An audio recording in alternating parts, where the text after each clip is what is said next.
حضرات گرامی، 5ویں پارے کے شروع سے ہی اللہ تبارک و تعالی نے ایک مسئلے کی وضاحت فرمائی ہے۔ ارشاد فرمایا کہ عورت کے لیے جائز نہیں ہے کہ وہ ایک سے دوسرے کے ساتھ شادی کرے، یعنی بیک وقت اپنے نکاح میں 2 خاوند رکھے، یہ عورت کو اجازت نہیں، لیکن مرد کو اجازت ہے کہ وہ بیک وقت 4 خواتین کو اپنے نکاح میں رکھ سکتا ہے۔ اس میں 100 حکمتیں ہیں۔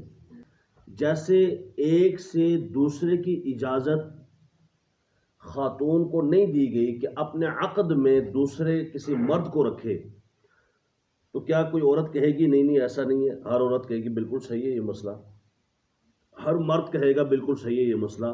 تو دوسری طرف جو مسئلہ ہے وہ بھی بالکل صحیح ہے کہ بیک وقت ایک خاوند 4 بیویوں کو رکھ سکتا ہے۔ فَانْكِحُوا مَا طَابَ لَكُم مِّنَ النِّسَاءِ مَثْنَىٰ وَثُلَاثَ وَرُبَاعَ، 4 تک رکھ سکتا ہے، لیکن اس کے لیے ایک شرط لگائی گئی ہے، ان خفتم اللہ تعدلوا فواحدۃ النساء۔ اگر وہ عدل رکھ سکتا ہے اور انصاف کر سکتا ہے، ہر ایک کو ایک جیسا رکھ سکتا ہے، سب کو کپڑے لا کے دے گا، سب کے نان نفقے پورے کرے گا اور سب کے ساتھ انصاف کا سا برتاؤ کرے گا، ایسا نہیں کہ پہلی بیوی کو پوچھا ہی نہیں اور دوسری کو سارا کچھ دے دیے، یہ نہیں، دونوں کو راضی رکھ سکے گا، تو اس شرط پر اللہ نے 4 کی اجازت دی ہے۔ وگرنہ اللہ نے ساتھ ارشاد فرمایا فواحدۃ النساء ان خفتم اللہ تعدلوا، اگر عدل کا خوف ہو کہ نہیں کر سکے گا، ایک پر ہی گزارا کرے، پھر ایک ہی شادی اس کے لیے کفایت کرتی ہے۔ آگے اللہ تبارک و تعالی نے ارشاد فرمایا یرید اللہ ان یخفف عنکم، اللہ تبارک و تعالی چاہتا ہے کہ تمہیں آسانیاں عطا فرمائے۔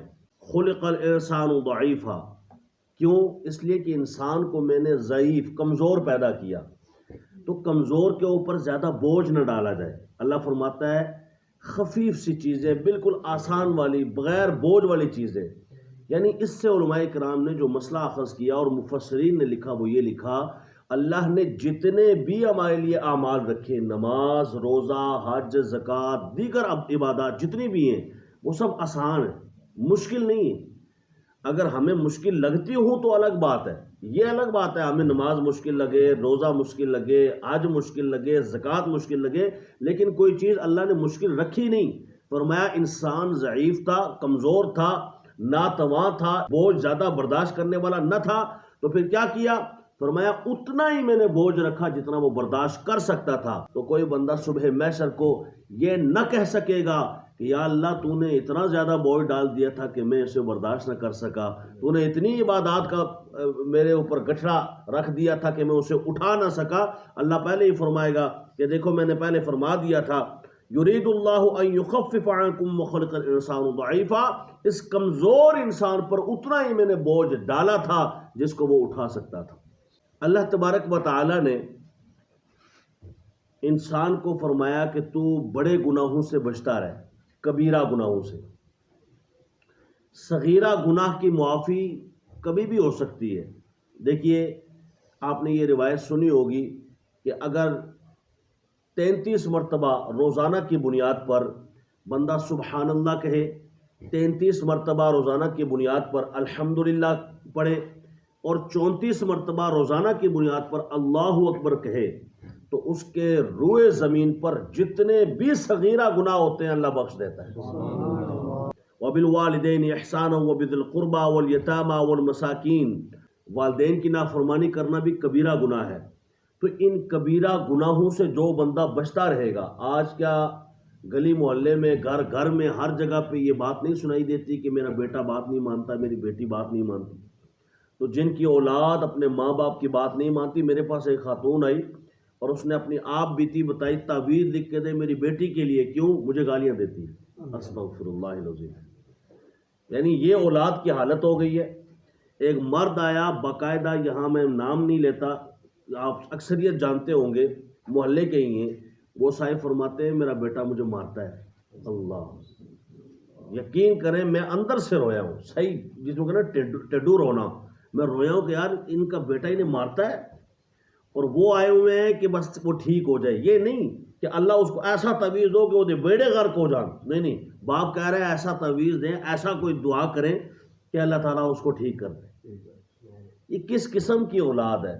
اللہ فرماتا ہے کبیرہ گناہوں سے بچو، اور والدین کی نافرمانی کبیرہ گناہوں میں آتی ہے، کیونکہ والدین وہ اشخاص ہیں۔ اللہ فرماتا ہے، ایک اور صورت ہے سورہ لقمان، اس میں اللہ فرماتا ہے کہ اگر یہ مشرک ہوں تو پھر بھی تمہارے اوپر حق یہ ہے، میرا شرک کر رہے ہیں نا، یعنی اللہ فرماتا ہے میرے ساتھ شریک کر رہے ہیں، میرا جرم کر رہے ہیں، تمہارا جرم تو نہیں کر رہے، تمہارے تو والدین ہیں۔